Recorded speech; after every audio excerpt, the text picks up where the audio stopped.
Ah,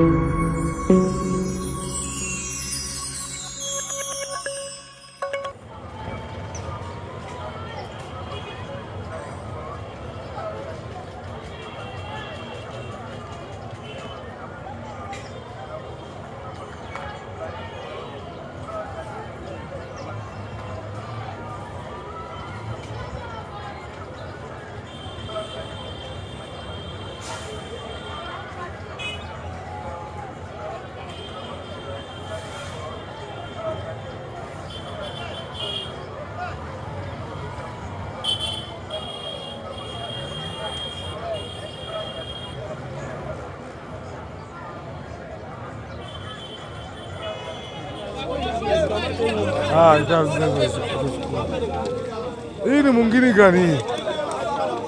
Eh?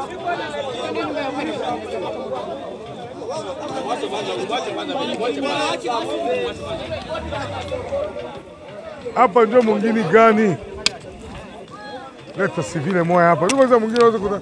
Mweza sivile moja hapa. Kuya. Tiale chini. Tiale mzigo wako kwa chini.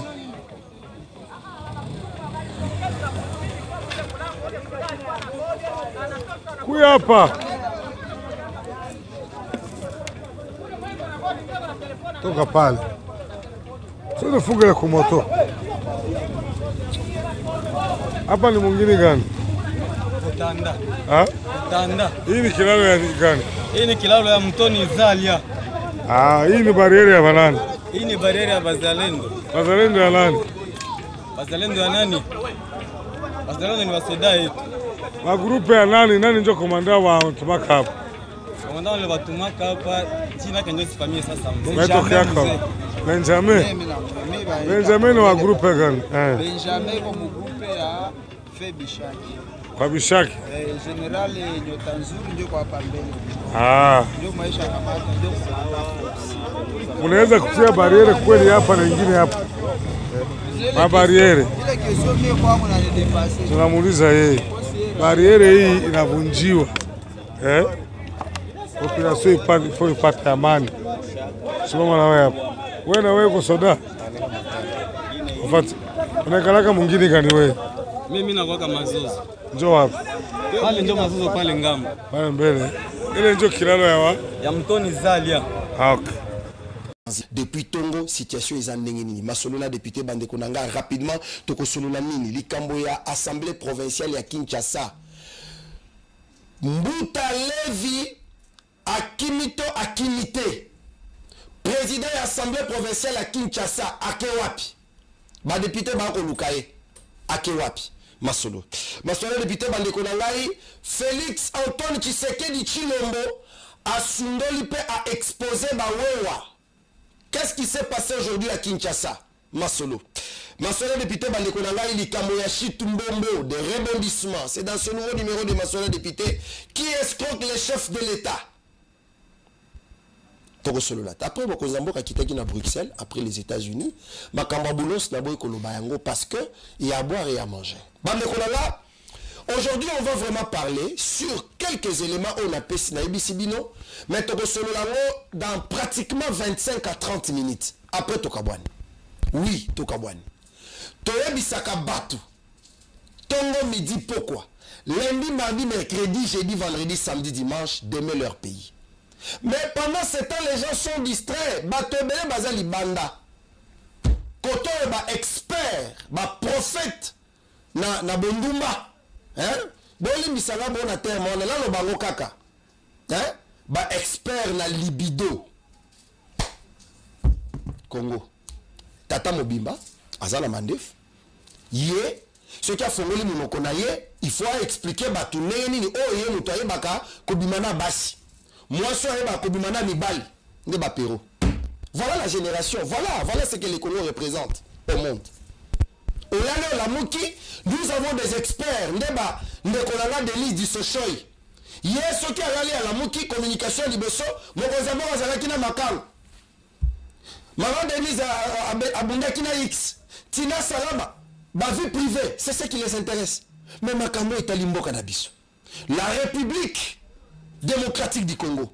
Bitumba o Lumumba tike la biso.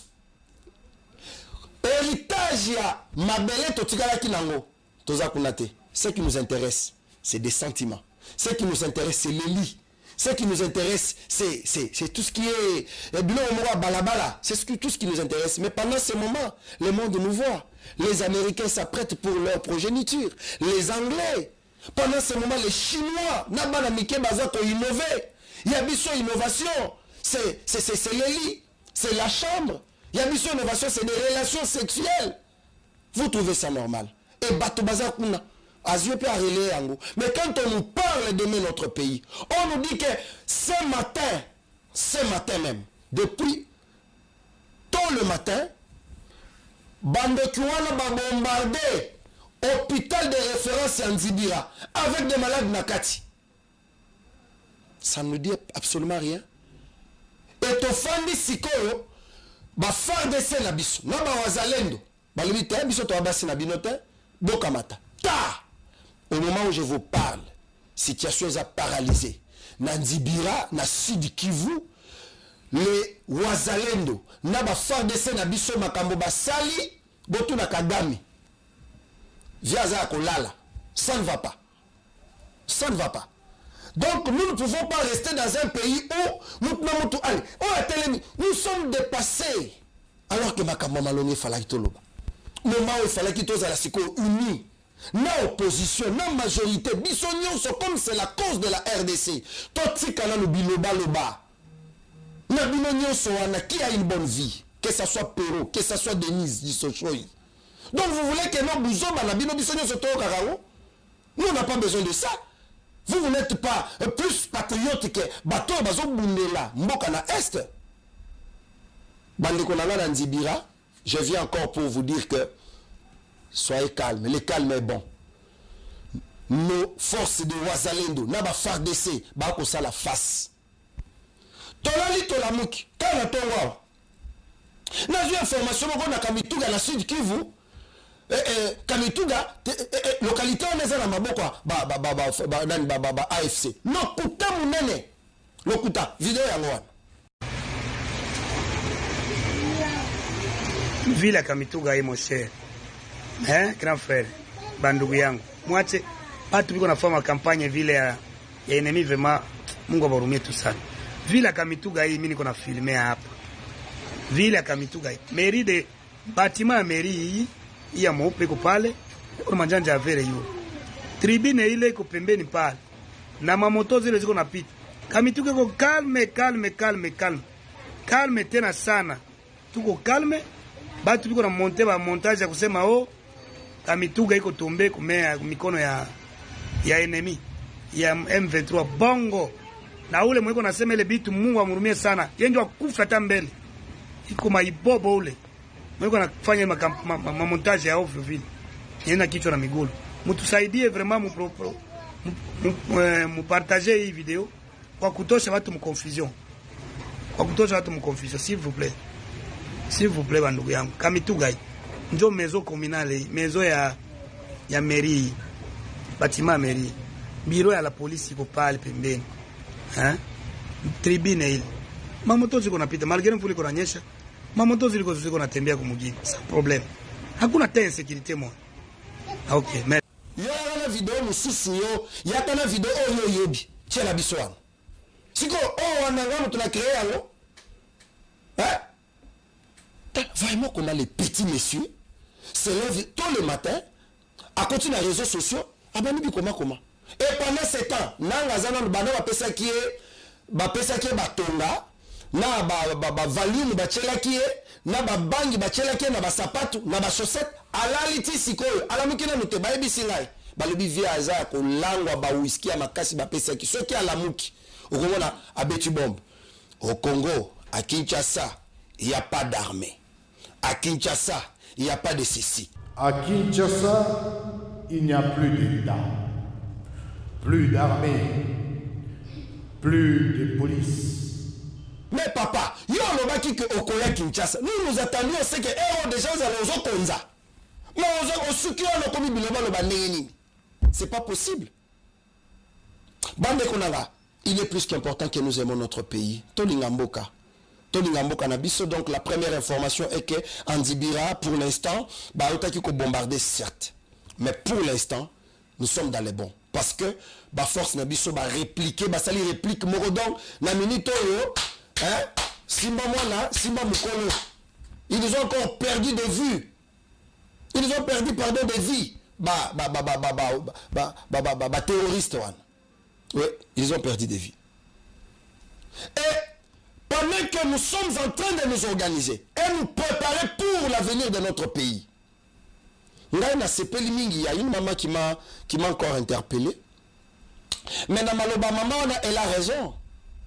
Pendant que Bissoto a distrait, le président de la République a Zomatadio à la tribune des Nations Unies. Le chef de l'État interpelle, en fait, il interpelle le monde entier. Il dit, vous devez reconnaître les génocides congolais. Le silence Nabino et ma complice, il faut que la communauté internationale reconnaître les génocides congolais. Mais, Kabila Zalawa a pouvoir à ça, on est que les Congolais, tous se saisir, na likamboana, tout le monde Congolais yango. À travers ma église Nabiso, à travers ma mouvement associatif Nabiso, tout le monde déjà mon cousin a péci déjà un makambo, a péci impulsion. Pour tout le bélango, nous sommes distraits. On nous amène, mon cousin Tiki Bar Likolo, Bakiti Sibiso, Maman Denise Nyakero, na Grâce Koutino, Bakenevi Kobunda, Bazole la chef de l'État. Au peuple andingeni. Et chose grave, ma Congolais fallait qu'il bafanda. Or, pendant ce moment, Kagame, hier, atinana le génocide rwandais wana, yawonde pe sake force, yawonde pe sake mbongo. Mais yabiso bokonza lobby, batte pas nanga bakufi ebele. On est tous se saisir l'opportunité wana, nous sommes ailleurs. Ce n'est pas possible.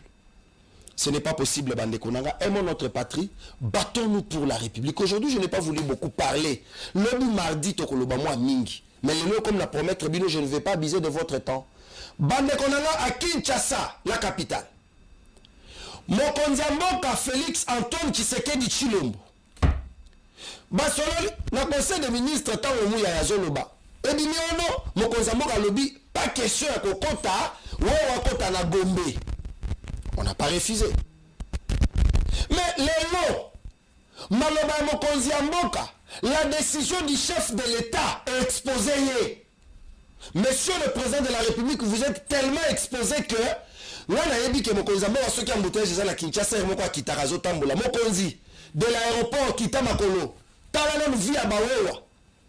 Tous les vagabonds sont sortis. Tous les voleurs, Babini, na Babiro de Oyopekisa. Na muto penza expliquer que ça là afana na changu kuna afana makala ya zalabi suga et a profiter na moment na ali on a komuka na pe ba moto. On arrête les chauffeurs de moto lokola Bambinzo na Kinshasa la capitale. Ça ne va pas na tongo awa bagaz lacrymogène et uti robeta na awa na Wilori. Bande ko ka mfungula wana bazo sala état na Kinshasa. On a dit que Bakota Gombete, je suis d'accord que Bakota Gombete. Mais la Pongabi Bozo Kanyela Bango, ni. Là, il faut la sonner, papa, heureusement, honorable Nicolas Azalia. Bah, on a député provincial à Kinshasa. Bah, et des bissotoyés, bah, qu'est-ce qui se passe au juste? Bah, tout pour qu'on soit permis de conduire, problème. Pour qu'on soit, nani passeport, problème. Mais toi, comme à Lukimoto Naye. Et ça, bah, moyen Naye. Et ce n'est pas l'État congolais qui a acheté pour ces jeunes-là la moto. Mais on les arrête. Na victoire, on les arrête. Or, pendant ce moment, Bazana va réduire. Bazana va arrêter la bangoté. Honorable Nicolas. Oui. Bonjour et bienvenue. Bon début de semaine. Hein? Merci beaucoup, mon frère. Nicolas Kimi fort. Nazali, na zela invitation. Ne comment va tenir un commentaire à lui, mais oh, Nicolas Makoy à Kimi Plateau. A Kokibisote, attaque na biso Kokibisote na bi ah bon peut-être on va gagner maramute. Te peuple aza mokonzi ata peso ba reproche. Il faut qu'on linga yango, il faut qu'on étudie yango, il faut qu'on intérioriser yango peut-être ba reproche ya ko boma mutute et ya kande pona ko tia mutu na nzela pour peut-être aza moi défaut moko boye pour ayeba na ko bongola mutema. Je pense que tango nyonso benga ngai ngana yaki soki na yete c'est que yo bengi ngai te. Alors merci beaucoup honorable. Ba Congolais il faut bayeba ke soki ba moni ngai te c'est que yo moto bengi ngai te. OK, mais ba Congolais pe il faut bayeba ke soki moko na bengi yo oza na plénière oyebi sara ke pas moyen na mona na lelo. Ça c'est clair. Honorable, et surtout que ce oza député provincial près le ministre délégué à la défense. Il y a des moments où quand le ministre a besoin de vous, il n'y a pas moyen que vous veniez au plateau. Tozala qui fa passer na yo, oyebi c'est le but ah ouais, je suis bloqué. Alors, honorable Nicolas Wemakoy. Na Kinshasa bezo gérer ba wewa ndenge nini. Ça ne va pas. N'habite ceux qui ont tamboli lelo, au moins quand même tension dans la ville, crainte et que toi qu'on vivre soulèvement populaire moko bitumba entre ba service tozo ba teza service nini na policier, na non policier, tout le monde ba komi ko kanga ba moto bitumbezo bima à chaque instant na ba coin nyonso tout ya ville ya Kinshasa. Comment vous gérez bandeko wana? Merci beaucoup. Yambona ko yeba ko sala moi rectificatif. Nazali député provincial élu à Kinshasa, précisément dans la circonscription électorale ya Ngaliema. Nazali na rapport administratif mon côté na ministre délégué. Je suis seulement le directeur de cabinet du président national de l'action commune pour la République, monsieur Tambempochi Charmant, qui est le président de mon parti.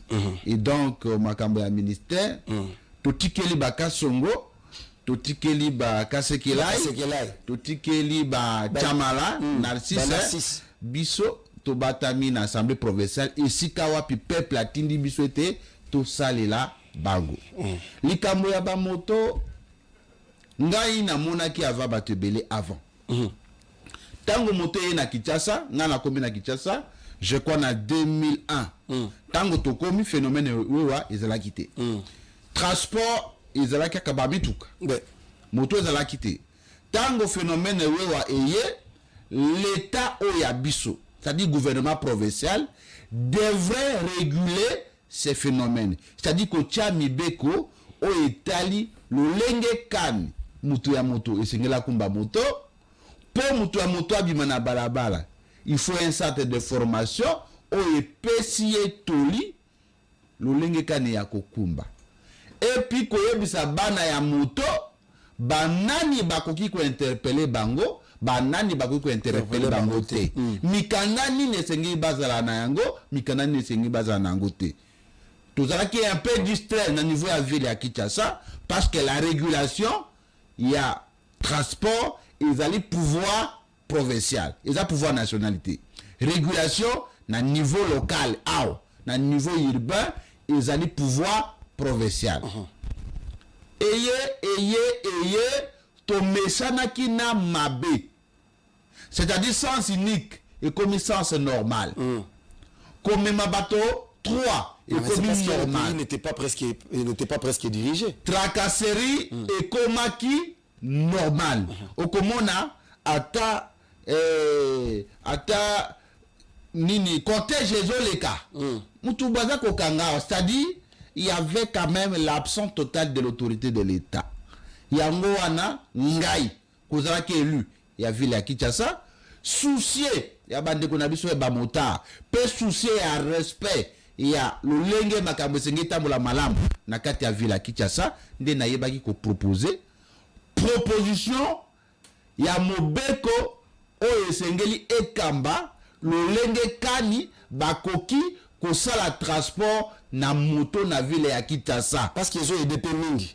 Et mutu ya moto esengeli atambula ndenge nini likanda nini esengeli azala na yango nani akoki kokanga ye nani akoki kokanga ye te et puis ba amende il faut la fixer na mibeko. C'est pas dit que mutu alamuki alobi non 140 000 francs le ko la moto eza ya sika 200 000 francs non, l'État ne peut pas fonctionner sur base ya arbitraire. L'État fonctionne ka na mibeko nde na uti kokotsa mobeko wana na kati assemblée provinciale.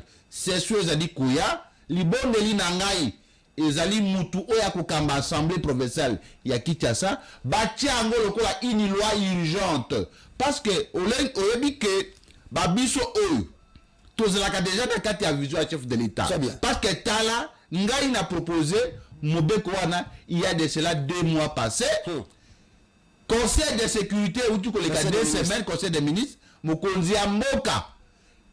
Je pense qu'il est le mieux renseigné. Ayeba qui était dans la côte ici, Moubekouane, a bêti c'était pour sa pouvoir provincial était. Botala l'olenge quand il y a réguler les Kamboya Bamoto. Mais les salima honorable. Le problème c'est que, bon, en fait, les comme les Arlandais que façon Bazako exécuter Maloba Mokonzi Mboka, c'est comme si ils exposent les chefs de l'État.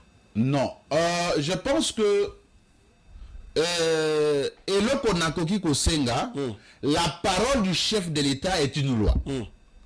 Mais kasi baye bayambi yango, baye balulenge kani, ya kobatela d'abord population, mukumbi muto, ya mibale lulenge kani, ya koye bakote yaye. Les gens doivent retenir ete mboka et kambamaka na mibeko. Mibeko e pekisaka, Mibeko pe et autorisaka. Ce n'est pas dit, les chefs de l'État ne peuvent pas parler pour instaurer ce qu'on appelle la tracasserie. Azana souci à bande konaye, oyo bakumbaka bawewa. Moi, je peux vous dire et vous confirmer, bato bakumbaka bamoto, ce sont des entrepreneurs. Bakoti saka mbongo ebele na ville ya Kinshasa. Chaque motard appelle ça au moins 500 000 francs. Je crois bappelle ça qu'à 500 francs pour le droit à parquer. On a combien de motos? Ils n'ont pas de parking. Non, on a combien de motos dans la ville à Kinshasa? Parking, on les a. Bazali quand même Kosungabiso, ce sont des vrais entrepreneurs où ils sont tout encadrés bango. Na kozalaka na souci wana, ni na kota ki mobeko wana, ni na deko yesa bana moto. Awana si na koti si mobeko o ya bino. Na mobeko wana, mutakomema 3 personnes tena sima.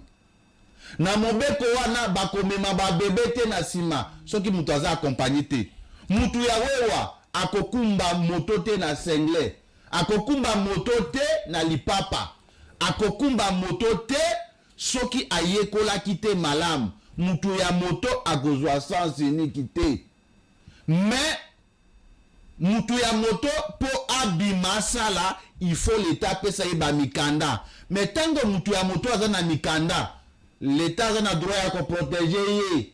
Mutu ya moto bakoki kokanga ye lokola nyama te. Bazali kolongola ye na kati ya moto lokola nyama moko be babwaki pe bazwi moto na ye, bakena moto na ye na direction inconnue.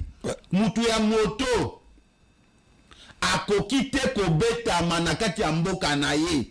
La police est là pour protéger la population ainsi que leurs biens. Nous voulons une politique, une police professionnelle. Mutu ya moto bakoki kokanga te na mutu oya présenter ordre de mission te. Pour kanga mutu ya moto, tu dois d'abord te présenter yo zanan. Mais ce n'est pas ozo kanga yo zanan. Soko oza policier, tous les policiers n'interpellent pas bato ya moto. Vraiment. Il faut police, il y a circulation routière. Voilà. Mais Toki Ozali ko interpeller Ndeko Nayo est responsable qui a une femme et les enfants. Bonjour mon frère. Comment vous allez? Est-ce que vous ne voyez pas que c'est mal de prendre le sens unique? Moutoiseau à vitesse, il y a 40 à l'heure, 30 à l'heure. Bozo ou la naïe vola ya moto.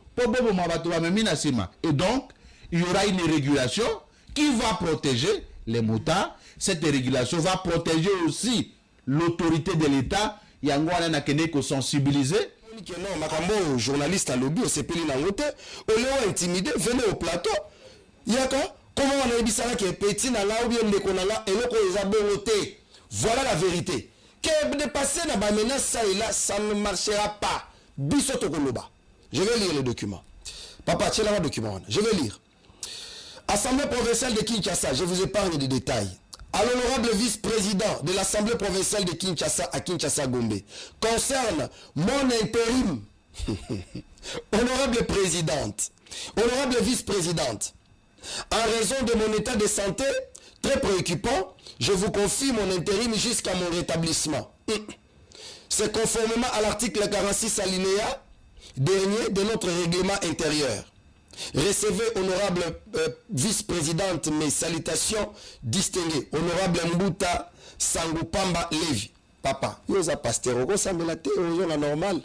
hein mosala nzambe jamais mwana nzambe akolobaka na obela ou vous êtes pasteur zonga na assemblée provinciale pour ngai na tuna honorable Nicolas boni makambo olobi ke n'y a rien mais likambo yo tozomona pas ndeko lovi omona te ke no y a un problème fo wana expliquer na baimboka. Merci beaucoup na mutuna oyayo oyo nakoki koyebisa bakongolais bakinois na bakinoise ete lobby mardi le 30 septembre 2025 ils ont rentré parlementaire où il y a son assemblée provinciale à Kinshasa. Président Lev akomeli Maman Germaine que Azali Kobela aye bako confier intérim et à fonctionner tant comme il est c'est en âme et conscience. Je crois que Azam Moussala Nzambe Azali Koko sa maladie. Papa, il n'y a pas. Ceux qui a cause malade. J'ai dit ceux qui a malade. Maladie bako sakate. Et ça le kolo si liwa. Ceux qui aussi liwa gori kokouf. Ceux qui au kosi malade gori pe kobela. Je pense que on peut lui faire bénéficier les doutes. Croyons qu'il est malade et qu'il va se rétablir d'ici peu. Ata pétition ezali. Pétition baki makayangota. Peu importe où est Kobima président Lévi à côté de la députée provinciale. On dit même que pétition ezala qui peut boya qui a. Pétition à wapi. Pétition ezate. Pétition ezate. OK. C'est que bino ba député provinciaux makambo ebele Kinshasa ezana. Bozo ke ndeko voter mutu bomoni bien que mutu yo akokake akokoka aussi lisa makambo te. Boke bo voter parce que boza batu ya pouvoir boza boy. Bomoni te que vous n'avez pas aidé maintenant la minute yo. C'est que la ville attendait de lui. Je respecte votre point de vue comme journaliste et tango président Leviaza vivant, hein? C'est ça aussi le journalisme d'investigation. Aza vivant, allez frapper à ses portes, ceux qui ont yambioté. Vous aurez raison de les critiquer. Critique négative, critique positive. La raison et les fondements et la critique, ils ont à s'améliorer dans Moussala. Je peux vous rassurer que la plénière qui va s'ouvrir demain, c'est une plénière décisive. C'est une plénière des enjeux. On va faire 2 ans comme députés provinciaux dans la ville de Kinshasa. Nous avons l'obligation de faire l'inventaire. Qu'avons-nous déjà fait pour le peuple qui nous a envoyés à l'Assemblée provinciale? Moi, je suis trop fier de dire aux Kinoises, de dire aux Kinois que je vais faire mon travail. Vous serez fiers de nous par la grâce de Dieu. Et donc, Toko Bundaete, Tosukuma, exécutif provincial, on m'a dit qu'on gagne un et bandi ko futa. Ou yebi kenzela baumbu, babandi ko tia moi makadam. Na le kilobi dimanche, na moni babandi ko tia makadam. Et donc, on va se battre pour que les gouvernements provinciaux, d'ailleurs, nous allons profiter de micro nayo pour na koyebisa bande ko baumbu na presse du ministre été. Mercredi toko kitana le mulumba, pose la biso ebele, toko ya ko buka baton wana oyo mutu oyo ayebi ko kanga balabala ya l'État a clôturer yango. Toko ya ko buka yango parce que bosenga ki yango bino de bakonzi na biso. Et donc, on va se battre. Le président Lévi va pouvoir défendre son bilan. Moi, je défendrai mon bilan comme élu. Peuple a pona ki bisoté, le président de l'Assemblée, a pona ki bisoté, le président a PAJ, peuple a poni biso le député. Et donc, que le président se repose lorsqu'il va se rétablir, il va récupérer son perchoir pour diriger l'Assemblée provinciale de Kinshasa. Alors, honorable Nicolas, pour terminer, parce que je dois finir avec vous et terminer l'actualité, et là, et j'ai justement mis au point mouké en rapport à Makamba Kinshasa, surtout à Bawewa, dans l'Assemblée provinciale. Lélo, le Kajos Morfolo, le Kajos Morfolo a lancé officiellement une opération contrôle technique dans la ville de Kinshasa. Na Banzela Nini, parce que Kinshasa est en chantier. Pourquoi ne pas attendre que Banzela et si là de balancer contrôle technique, mais eux il y a qu'à lancer Kinshasa en chantier. Comment vous trouvez cette idée là? Moi j'ai trouvé cette idée géniale parce que contrôle technique ezali kosalama na régie au babengi régie ya fourrière et à contrôle technique. Très bien. La régie de la fourrière et du contrôle technique ezali régie au euta qui ozala créer et pas gouverneur ya ville à Kinshasa. Objectif ezanine mo cannabis selon notre constitution ba limiter que gouverneur il faut nommer bobele 10 ministres. Mais na ba 10 ministres tokokuka ko résoudre te ba problème ezali koleka na ville ya Kinshasa. Soko ozwinde de konanga José Noël. Il est le ministre du plan, il est le ministre du budget, il est le ministre du tourisme, avec le ministre paye emploi. Vraiment. 3-4 ministères, il y a mon azali ko cumuler. Nde gouverneur a monete mutu moko, il ne saura pas être performant na nyos. Nde accueillir région wana, pour na ko encadrer secteur wana, il y a fourrière et il y a contrôle technique. Contrôle technique, il y a sika awa, c'est le bango, ba côté kalisusu te, ba certificat, to ba attestation et contrôle technique. Les contrôles techniques, c'est un travail technique. Oye na mutuka na yo, batali soki mutuka na yo, et koki kotia ba kinois na ba kinoise na sécurité. O moni magile makambeleki na matadi mayo. Ezali po kaka, mituka ebele ezali kotambola na ville ya Kinshasa, ezali kotambola frais ezali te, mutuka ezali kotambola, ezali na rétroviseur te, mutuka ezali kotambola, eza na ba fait de signalisation te, mutuka eza na ba clienta te. Et donc nde batie région wana po ete ba nyonso bakumbaka mituka na ville ya Kinshasa bakende kosala contrôle technique. Koloba ete basalisa contrôle technique po il faut kaka banzela ici là.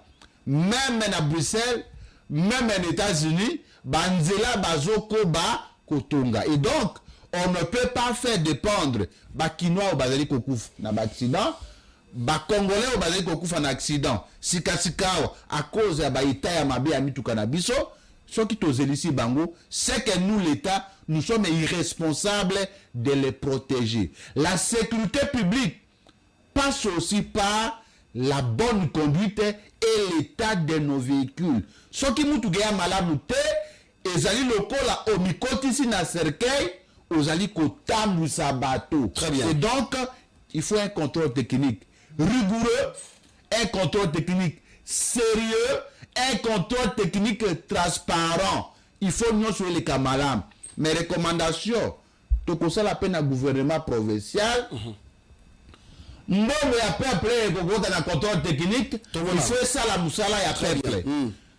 Ndeko na Gajos DG, mbongo ekokota wana esa la balabala ya l'État, mbongo ekokota etonga bikole ya ville, mbongo ekokota il faut etonga basouciate, mbongo ekokota il faut ça la misala wapi mbongo ebimeli. Soki mbongo ebimi, ebungi, DG Gajos, soki mbongo ebungi, ngai na yo tokokutana na assemblée provinciale ya Kinshasa. Au-delà de ça, bacha ba signalisation na kati ya nzela mobimba signalisation ezate, ba panneau ya signalisation ezate.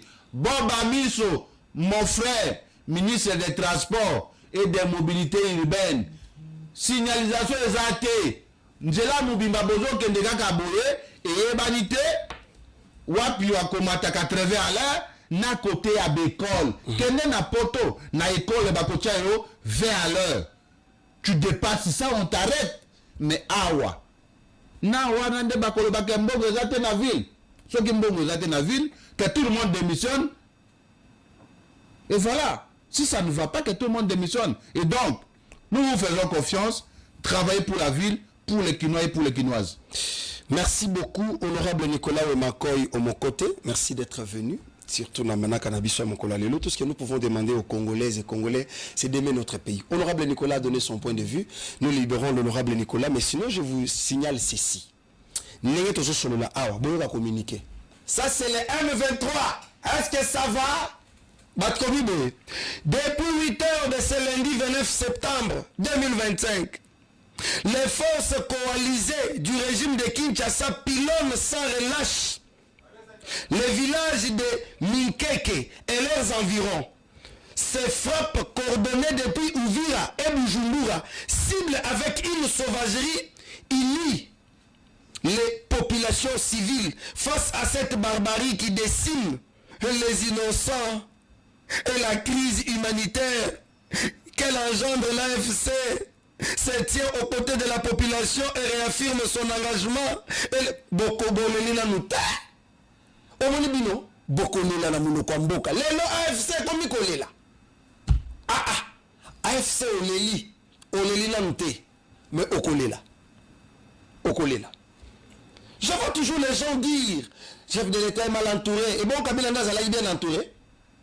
Révolution de la modernité. Tous vivre en haut. 5 chantiers. Tous à Bokolela. Bokolela. Puis ce Tokokyo Mbimate, qu'un groupe d'individus viennent faire au Boligi. Donc pour vous, la République devient votre mallette. Torondi Mangote. Torondi Mangote. Je vais terminer cette émission d'aujourd'hui. Excusez-moi, je ne saurais pas aborder la situation, la question du chef de l'État à Bruxelles. Je vais parler de ça demain, vu que le temps, il faut que la binonga. Je vais aborder d'abord la question. Il y a rapport, il y a Nations Unies. Bah, écarté Nanga. Nanga nenga zana donc bah écarté, il y a évité qu'il est écarté pour Aza Kolangwa à Lali. N'habite celui qui a subi Nabilam. Via Lali. Au Monico, le Koso, le pouvoir vient de Dieu. Le pouvoir vient de Dieu. Pouvoir et où t'as que pas Nzambe, quelle est la voie normale du joie yango? C'est pas pour rien que les Français nous disent que les biens mal acquis ne profitent jamais au Momisibat. Le Loscotozapi. Bah écarté yo. Mais d'ailleurs, bah écarté, bon, mais la vieille information.